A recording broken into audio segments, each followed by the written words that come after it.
கர்த்தர் சொன்னார், host of the Lord வையினார். என்ன ஆண்டவரே அப்படின்னு. என்னுடைய சேனைன்னு வையினார். நான் தானே பெயர் காரணம் சொல்லுங்க என்ன. கடைசி நாளில் ஒரு சேனையை எழுப்புவோண்டா, அந்த சேனையை எழுப்புவோம்.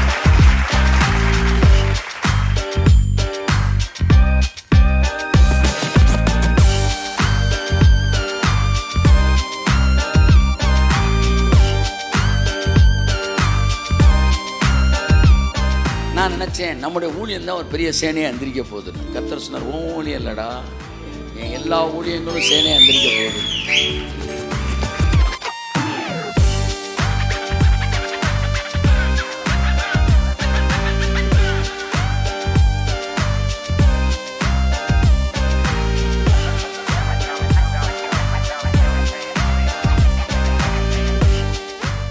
எலும்புகள் எல்லாம் உயிர் பெற்று ஒன்றோடு ஒன்று இணைந்து மகா பெரிய சேனையாய் எழும்பி நின்றது. இந்த சேனையில உயிரோடு இருக்கிற பாஸ்டர்ஸ் ஊழியர்கள் மட்டுமல்ல, மரித்தவர்களும் எழுந்து வந்து நிற்பார்கள்.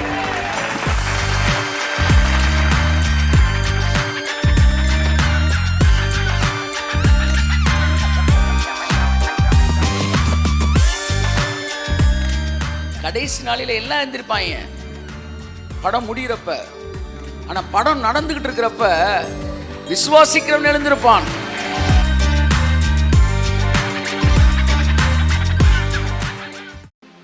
இல்லை, மரணமானது ஜீவனாலே விழுங்கப்படும், அப்பொழுது முடிவு வரும். விழுங்கப்படும் இல்லைன்னு சொல்லுங்க. மரணம் வந்து ஜெயமாய் விழுங்கப்படும், அது தானாக நடக்கும் அப்படின்னு உட்காந்துருக்குறாங்க. அப்போ முடிவு வந்துடும்னு. சரி, இன்னொரு வசனம் சொல்கிறேன். இந்த ராஜ்யத்தின் சுவிசேஷம் உலகமெங்கும் பிரசங்கிக்கப்படும், அப்பொழுது முடிவு வரும். இந்த வசனத்துக்கு அப்படியே உட்காந்துரு. பிரசங்கிக்கப்படும், அப்பொழுது முடிவு வந்துடும். எல்லாரும் யாரும் ஒரு வேலையை செய்யாதீங்க, அது பிரசங்கிக்கப்படும், அப்போ முடிவு வந்துடும். இப்படியே உட்காந்துக்கிட்டே இருந்தால் முடிவு வருமா வராதா? முடிவு வராது. ஏன்? பிரசங்கிக்கணும்ல. நீ பிரசங்கினே சொல்லையே, பிரசங்கிக்கப்படும் தானே சொன்னார். பிரசங்கிக்கப்படும் சொன்னப்ப உன்னை மனசில் வச்சுட்டு தான் சொன்னார். அப்போ நீ பிரசங்கிச்சாதான் முடிவு வரும். அப்படிதான் மரணமானது ஜெயமாய் விழுங்கப்படும், அப்பொழுது முடிவு வரும்னு சொல்லும். அதை சொல்லும் போதும் உன்னை நினைச்சுதான் சொன்னாரு. மரணமானது ஜெயமாய் விழுங்கப்படும் என்று சொல்லும் போதும் அதை நம்ம பார்த்து இருக்கு. ராஜாக்களை தள்ளி ராஜாக்களை ஏற்படுத்துவேன்னாரு. எந்த ராஜாவை அவர் நேரடியாக ஏற்படுத்தினாரு? சாமுவேல் தானே ஏற்படுத்தினா. எந்த ராஜா அவர் தள்ளுனாரு? சாமுவேல் தானே தள்ளுனா. நாத்தான்வேல் தானே தள்ளுனா. நாத்தான்வேல் தானே ஏற்படுத்தினா. அப்போ ஊழியர்களை வச்சு தான் சொல்றாரு, நான் தள்ளுவேன், நான் ஏற்படுத்துவேன் சொல்லும் போது யாரை மனசில் வச்சு சொல்றாரு? ஊழியர்களை. அப்படிதான் மரணம் ஜெயமாய் விழுந்து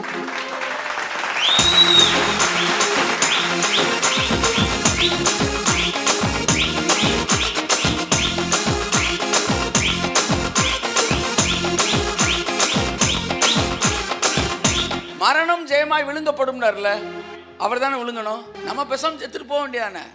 பவுல் சொல்றான், மரணம் ஜீவனாலே விழுங்கப்படும்படிக்கு நாங்கள் இந்த சரீரத்தில் தரித்திருக்க. நீ ஏன்டா அப்ப குதிக்கிற? மரணம் ஜீவனாலே விழுங்கப்படும், அதை அவர் பார்த்துக்குவாரு. நீயே இப்ப வந்து துடிக்கிற. ஜீவனாலே விழுங்கப்படுவதற்கு நான் இந்த சரீரத்தில் தரித்திருக்க விரும்புகிறேன். அப்படின்னா இப்போ விழுங்கப்படும்ன்ற வார்த்தைக்கும் எனக்கும் தொடர்பு இருக்கு. என்னை கொண்டு, எங்களை கொண்டுதான் மரணத்தை தேவன் ஜீவனாலே விழுங்க வைப்பார். கையதட்டி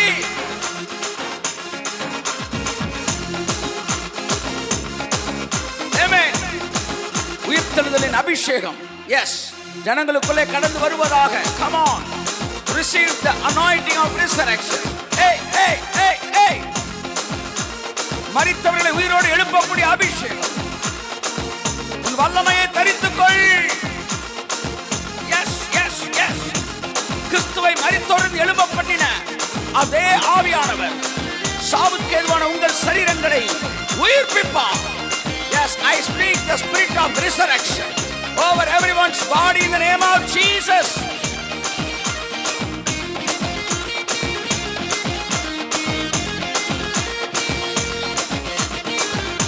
சார் எதுக்கு சார் நீங்கள் ரிசரக்ஷனை பற்றி பேசுகிறீங்க? அது சாகிறப்ப தானே சார் பற்றி யோசிக்கணும். இது மரித்த பிரேதங்களை மட்டும் எழுப்புவதல்ல.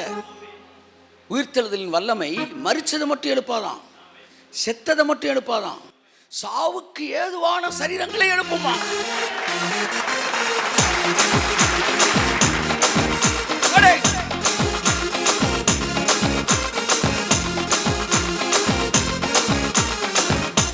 செத்த சரீரத்தை எழுப்புறதுக்கு இப்போ பிரசங்கம் பண்ணிக்கிட்டு இருக்கல, அதுக்கு மட்டும் பிரசங்கம் பண்ணல. செத்த சரீரங்களை எழுப்புவதற்கு மட்டும் உயிர்த்தெழுதல் வல்லமை வேலை செய்யவில்லை, சாவுக்கு ஏதுவான சரீரங்களை உயிர்ப்பிக்கிறது. அப்பொழுது சபையானது, அப்படி என்றால் சபையானது தொடர்ந்து உயிர்த்தெழுதல் வல்லமையை பேசிக்கிட்டே இருந்தா செத்த பிரேதங்கள் எழுந்திருக்கு. செத்த பிரேதத்தை எழுப்புற ஏண்டா இப்ப பேசிட்டு இருக்க, நீ முன்னாடி உட்காந்துக்கிட்டு யோசிச்சுக்கிட்டு இருக்காத. இது செத்த பிரேதங்களை எழுப்புற வல்லமை மட்டும் இல்லை, சாவுக்கு ஏதுவான உன்னுடைய சரீரத்திலிருந்து உன் பைல்ஸை சுகப்படுத்தி, உன்னுடைய பைல்ஸை மாற்றி, உன்னுடைய வாழ்க்கையில சரீரத்தில் இருக்கிற எல்லா கேன்சரை சுகப்படுத்தி, சாவுக்கு ஏதுவான தொடர்ந்து சபையானது உயிர்த்தெழுதலின் வல்லமையை பேசும் என்றால் சபையில் இருக்கிற பலவீனங்கள் மறைய ஆரம்பிக்கும், சபையில் இருக்கிற வியாதிகள் மறைய ஆரம்பிக்கும். கரங்களை தட்டி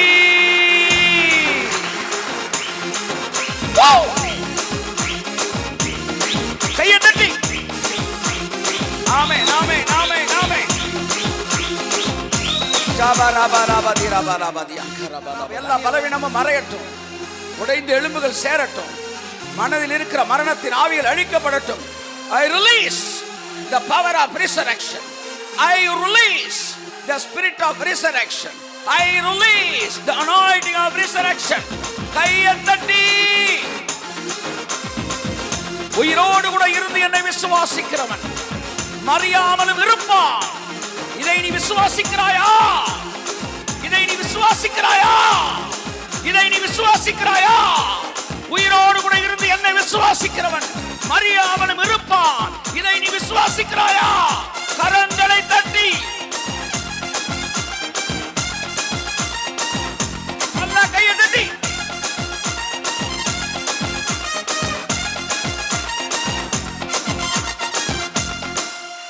உலக சரித்திரத்திலே, சபை சரித்திரத்திலே அதிக நாட்கள் வாழ்ந்த கிறிஸ்தவர்கள் என்பது இந்த ஜெனரேஷனை சார்ந்தவர்களாக இருக்க போகிறது.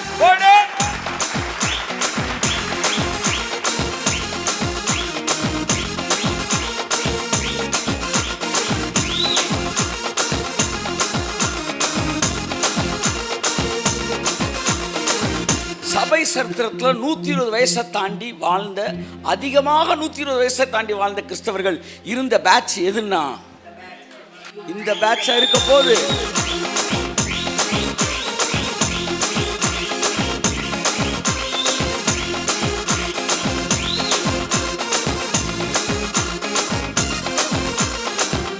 நீங்க வேணாலும் பாருங்க, அதிகமான பேர் 120 தாண்டி வாழ்ந்த, நிறைய பேர் வாழ்ந்த, லட்சக்கணக்கில் வாழ்ந்த ஒரு கிறிஸ்தவ பேட்ச் எதுனா இந்த பேட்சா இருக்கும். இந்த பேட்சா இருக்கும். இங்கே 100 வயது இருந்து மரிக்கிறவனை என்ன சொல்லுவாங்களாம்? ஐயோ கொஞ்சம் வயசுல போயிட்டார்ல அப்படின்னு சொல்லுவாங்களாம். கையை தட்டு.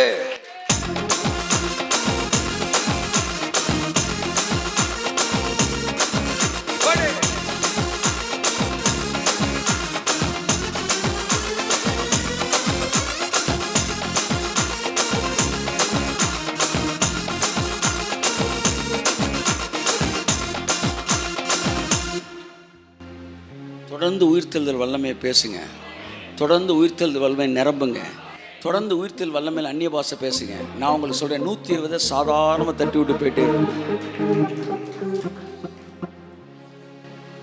மோசே 120 வயசு வரைக்கும் போக்கிலும் வரத்திலும் உண்டான யுத்தத்திற்கு உயிர்த்தெழுதல் வல்லமை, எனக்கு அடைக்கலமாக இருந்த உன்னதமான கர்த்தரை உனக்கு தாவரமாக கொண்டாய். மோசே சொல்றான். ஆகையால், முக்கியமான வார்த்தை, ஆகையால் ஏன் திரும்ப உனக்கு பொல்லாப்பு நேரிடாது, ஏன் திரும்ப வாதையும் கூட தணுகாது. ஏன்னா என் சரீரத்துக்கு அடைக்கலமாக இருந்த அதே கர்த்தர் தான்.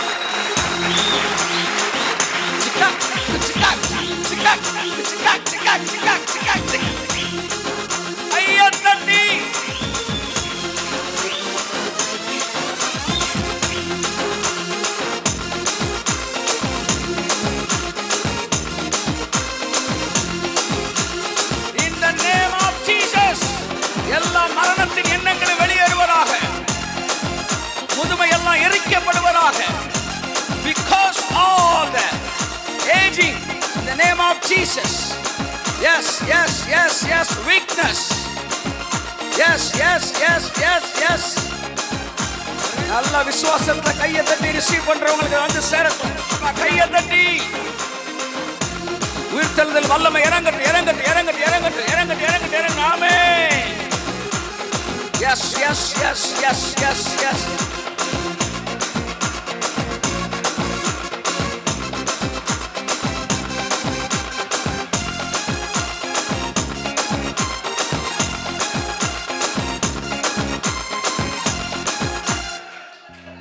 முன்ன நீங்க புரிஞ்சுக்கணும், கிறிஸ்துவை மரித்தோரிலிருந்து எழும்ப பண்ணின அதே ஆவியானவர் உங்களில் வாசமாய் இருந்தால், உங்களுக்கு வாசமாய் இருப்பது எந்த ஆவியானவர்? கிறிஸ்துவை மரித்தோரிலிருந்து எழும்ப பண்ணின அந்த ஆவியானவர் உங்களில் வாசமாய் இருந்தால், சாவுக்கு ஏதுவான உங்கள் சரீரங்களை அவர் உயிர்ப்பிப்பார். 2 உயிர்த்தெழுதல் இருக்கிறது. ஒன்று மரித்தவர்களை உயிர்த்தெழுவது, இன்னொன்று உயிரோடு இருக்கிறவர்களை உயிர்த்தெழுவது.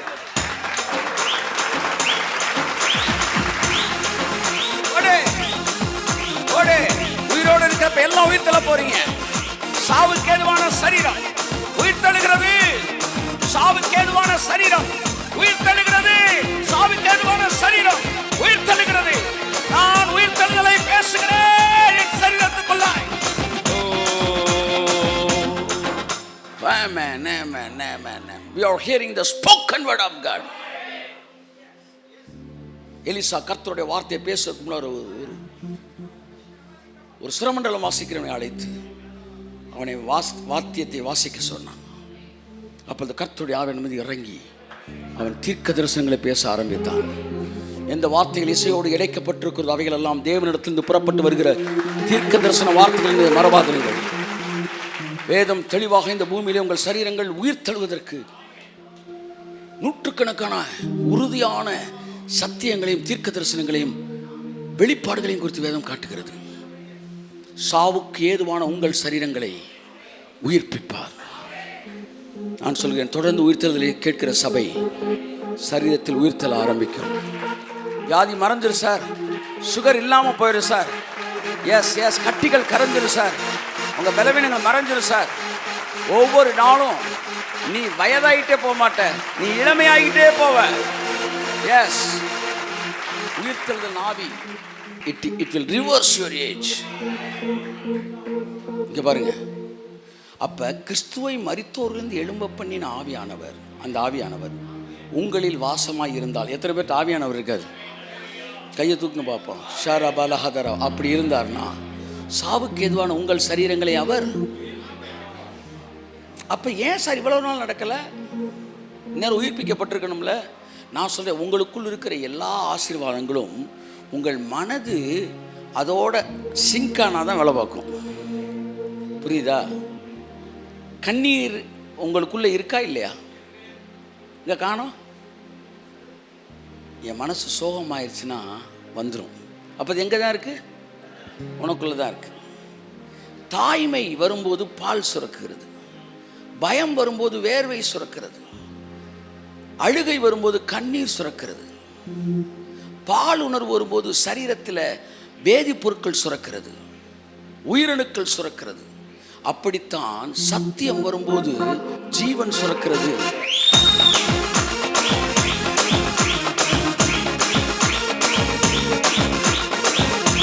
Could you understand? உங்க மைண்ட் சிங்க் ஆனாதான் அது வேலை பார்க்கும். இவ்வளவு நாள் உங்கள்கிட்ட தான் இருந்துச்சு, ஆனால் வேலை பார்க்கல. ஏன் வேலை பார்க்கல? மைண்டு சிங்க் ஆகலை. அப்போ சத்தியத்தை தெரிஞ்ச உடனே மைண்டு உயிர்த்தெழுதலா அப்படியா அப்படின்னு சிங்க் ஆகும் பாருங்க, டக்குன்னு ஜீவன் சுரக்கும். போடு போடு போடு போடு போடு போடு போடு போடு. கிருப கிருப கிருப கிருப. Come on. கிருப கிருப கிருப கிருப. கிருப கிருப கிருப கிருப. நான் இல்லை, என் பலன் இல்லை, என் தாளந்து இல்லை, எல்லாம்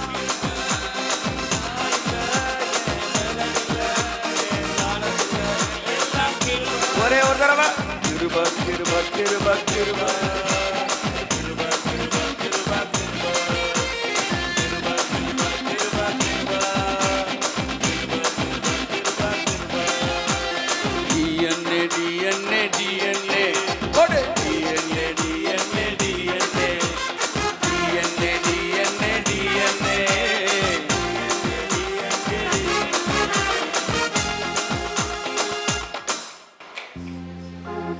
So his DNA is having eternal life. So அவரோட டிஎன்ஏ தான் எனக்குள்ளே இருக்குது. I have eternal life. நூற்றுக்கணக்கான வசனம் இருக்குது. இந்த பூமியில் உங்கள் சரீரத்தை உயிர்த்தெழ பண்ண வைக்கிறது கர்த்தருடைய வல்லமை உங்களுக்குள்ளே வேலை செய்கிறது என்பதற்கு. அழிவுக்கு ஏதுவான இது அழியாமையும், சாவுக்கு ஏதுவான இது சாகாமையும் தரித்து கொள்ளும். என்ன சொல்கிறான்? ஏன்னா இவங்க செத்த பிறகு அது உயிர்த்தெழுந்த வல்லமை இறங்கும் கடைசி நாளில். அப்போ அழிவுக்கு எதுவானது அழியாமையும், சாவுக்கு எதுவானது சாகாமே தர. அப்போ வசனம் அப்படி எழுதப்பட்டிருக்காது. அழிந்து போன இது அழியாமையும், செத்து போன இது சாகாமையும் தரித்து அப்படி தானே சொல்லியிருக்கணும். அப்போ செத்த பிறகு வேலை பார்க்குற வசனம் இல்லை, உசுரோடு இருக்கும்போதே வேலை பார்க்குற வசனம்.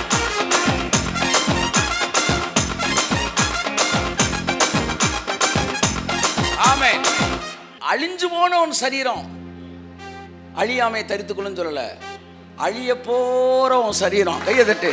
அழிவுக்கு ஏதுவான சரீரம், அழிவுக்கு ஏதுவான சரீரம் அழியாமையும், சாவுக்கு ஏதுவான சரீரம் சாகாமையும் தரித்துக் கொள்ளும். அப்பொழுது மரணம் ஜெயமாய் விழுங்கப்பட்டது என்கிற வசனம் நிறைவேறும். கையை தட்டி தட்டி தட்டி தட்டி தட்டி தட்டி தட்டி தட்டி தட்டி தட்டி தட்டி தட்டி தட்டி. ஆமென்.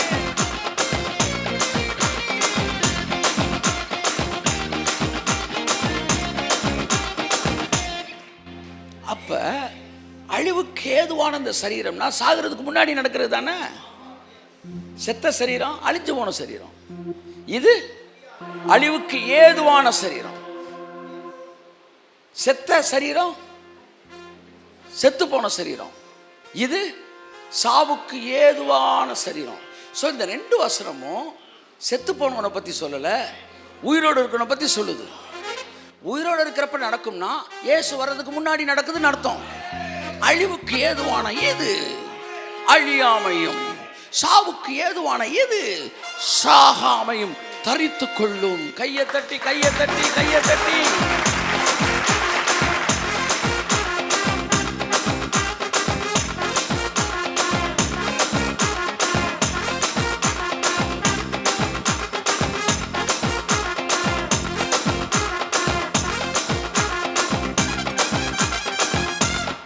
அழிவுள்ளதாக இது அழியாமையும், சாவுக்கு ஏதுவான இது சாகாமையும் தரித்து கொள்ளும் போது மரணம் ஜெயமாய் விழுங்கப்பட்டது என்று எழுதியிருக்கிற வார்த்தை நிறைவேறும்.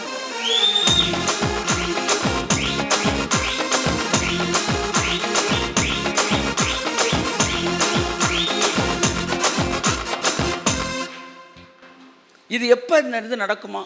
எப்போ மரணம் ஜெயமாய் விழுங்கப்பட்ட வார்த்தை நிறைவேறுமா?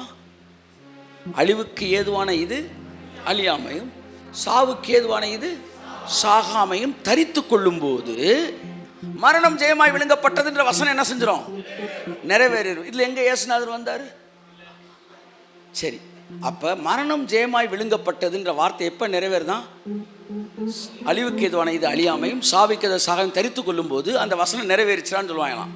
சரி, எப்போ இந்த சரீரம் அழிவுக்கு எதுவான இது அழியாமையும், சாவுக்கு எதுவான இது சாகாமையும் எப்போ தரித்து கொள்ளும்? முந்தின வசனம் சொல்லுது, ஒரு இமைப்பொழுதில் நாம் மறுரூபமாக்கப்படுவோம். எல்லாம் சொல்லுங்க. 51 சொல்லுது, ஒரு நிமிஷத்திலே, ஒரு இமைப்பொழுதிலே நாம் எல்லோரும் மறுரூபமாக்கப்படுவோம். அப்பொழுது அழிவுள்ளதாகி இது அழியாமையும், சாவுக்கு ஏதுவான இது சாகாமையும் தரித்து கொள்ளும். அப்பொழுது மரணம் ஜெயமாய் விழுங்கப்பட்ட வசனம் டி என்ன சொல்லுது? மரணம் ஜெயமாய் விழுங்கப்பட்டதுன்ற வசனம் நிறைவேறிச்சான். டி இது நிறைவேறினா என்ன செய்யணும்? சி வரணும். சி என்னது? அழிவுக்கு எதுவான இது அழியாமையும், சாவுக்கு எதுவான சாகாமையும் தரித்து கொண்டால். சியில் இது நடந்தால் டியில் நிறைவேறும். சரி, சியில் அழிவுக்கு எதுவான இது எப்போ அழியாமை தரித்து கொள்ளும்? பீக்குவா நாம் எல்லோரும் இமைப்பொழுதிலே மறுரூபமாக்கப்படுவோம். அப்ப மறுரூபம் நடந்தா அழிவுக்கு எதுவான இது அழியாமையும், சாவுக்கு எதுவானது சாகாமையும் தரித்து கொள்ளும். அப்பொழுது மரணம் ஜெயமாய் விழுங்கப்படும். அப்ப மறுரூபம் ஆகணும். எல்லாம் சொல்லுங்க, மறுரூபம் ஆகணும். சொல்லுங்கங்க. மறுரூபம் எது ஆகணும்? உங்கள் மனம் புதிதாகிறதுனாலே மறுரூபம் ஆவீர்கள். அப்ப மனசுல வெளிப்பாடுகள், மனசுல அழியாமை குறித்த வெளிப்பாடு வந்த உடனே மனசு புதுசான உடனே மறுரூபம் ஆயிடுவ. மறுரூபம் ஆன உடனே சரீரம் அழியாமை தரிக்கும். சரீரம் அழியாமை தரிச்ச உடனே மரணம் ஜெயமாய் விழுங்கப்பட்டது நிறைவேறும். சரி, அப்ப பி என்ன சொல்லுது? மனசு மறுரூபம் ஆகணும். ஆனா இதெல்லாம் நடக்க ஆரம்பிச்சிடும். மனசு எப்ப மறுரூபம் ஆகுமா? அதுக்கு முன்னாடி வசனத்துக்கு போங்க. என்னது? இதோ ரகசியத்தை உங்களுக்கு அறிவிக்கிறேன், நாம் எல்லாரும் நித்திரை அடைவதில்லை, ஆகிலும் கடைசி எக்காலம் தொனிக்கும் போது ஒரு இமை பொழுதிலே நாம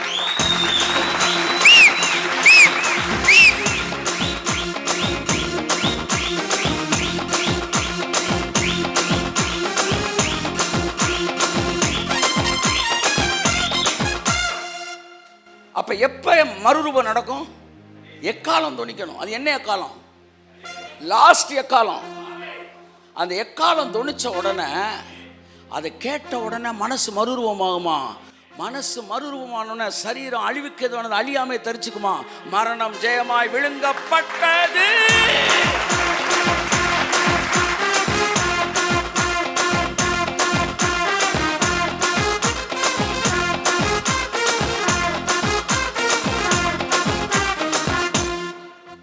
அப்போ கடைசி எக்காலம் துணிக்கப்படணும்னே என்ன நினச்சிருக்கான்? கடைசியில் ஒருத்தர் என்ன செய்வான்? அப்படி ஊத வருவேன் நினச்சிக்கிட்டு இருக்கிற. எக்காலம்னா எக்காலமா சொல்லுங்க? எக்காலத்தை போல உன் சத்தத்தை உயர்த்து பைபிள் சொல்லுது. எவன் எக்காலம் விளங்காத சத்தமிட்டால் போருக்கு ஆயத்தமடைவான், யுத்தத்திற்கு ஆயத்தமாவான். இப்போ எக்காலம்ன்றது என்ன? எதுக்கு எக்காலம் ஊதுவாங்க சொல்லுங்க? போர் நடந்துக்கிட்டு இருக்கு சார். திடீர்னு ராஜாவை சுற்றி நின்று ராஜா ஒரே போடு போட்டாங்க. உடனே எடுத்து அடிப்பான் பாருங்க. அப்படின்னா சவுண்டு அவங்களுக்கு தெரியும். அதுக்கு மீனிங் என்னன்னா, பப்பான்னு அடிச்சா ராஜாவை கொண்டுட்டோண்டா, நம்ம ஜெயிச்சிட்டோண்டான்றத இருக்கிற தன்னுடைய அப்படியே சோர்ந்து போய் அப்படியே சண்டை போட பலன் இல்லாமல் இருக்கும்போது பப்பான்னு அடிச்சிடும். ராஜா செத்துட்டான், அடிச்சு அடிப்பாங்க. அப்போ அந்த இது வாசிக்கிறாங்க பார்த்தீங்களா? அந்த எக்காலம் அது எதுக்கு தெரியுமா? ஒரு மெசேஜை கொண்டு போகிறது. கடைசி எக்காலம் துணிக்கும் போதுனா, கடைசி செய்தி பிரசங்கிக்கப்படும் போது, அழியாமை பிரசங்கிக்கப்படும் போது, இவன் என்ன நினைக்கிறான்? ஒரு பெரிய இதை கொண்டு வந்து ஊதுவார் கப்ரியேலு. அதை கொண்டு மாற்று பப்பான்னு ஊதுவார். அப்படின்னா நான் கேட்குறேன், கடைசி எக்காலம் வந்து ஊதுறதுக்கு வெயிட் பண்ணுறியே, இதுக்கு முன்னாடி உன்னை பூலாம் கேட்டுறியா? ஆமாம், இதுக்கு முன்னாடி ஒரு பூவும் கேட்கல. அப்போ எக்காலம்னா எக்காலம் இல்லை. இதுக்கு முன்னாடி ஊதுன எக்காலம்னா இதுக்கு முன்னாடி கொடுத்த மெசேஜ்.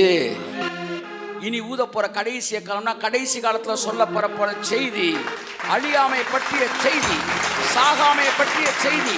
கடைசி எக்காலம் தொனிக்கும் போது அதை கேட்கிறவர்கள் இமை பொழுதிலே மறுரூபம் அடைவார்கள். அப்பொழுது அழிவுக்கு ஏதுவான இது அழியாமையும், சாவுக்கு ஏதுவான இது சாகாமையும் தரித்துக் கொள்ளும். அப்பொழுது மரணம் ஜெயமாய் விழுங்கப்பட்டது என்கிற வார்த்தை நிறைவேறும். கரங்களை தட்டி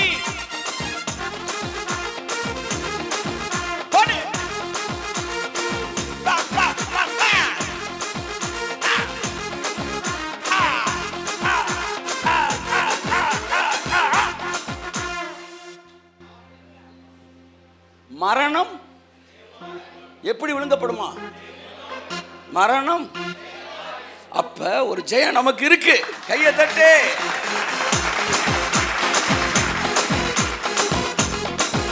மரணம் ஜெயமாய் விழுங்கப்படும். அப்ப உண்மையிலே ஜெயம்னா என்ன? மரணத்தை ஜெயிக்கிறது தான் ஜெயமே. மரணம் ஜெயமாய் விழுங்கப்படும், அதுதான் ஜெயம். அதனால தான் அடுத்த வசனத்தை எழுதுறாரு, நம்முடைய கர்த்தராகிய இயேசு கிறிஸ்துவினாலே நமக்கு ஜெயம் கொடுக்கிற தேவனுக்கு ஸ்தோத்திரம்.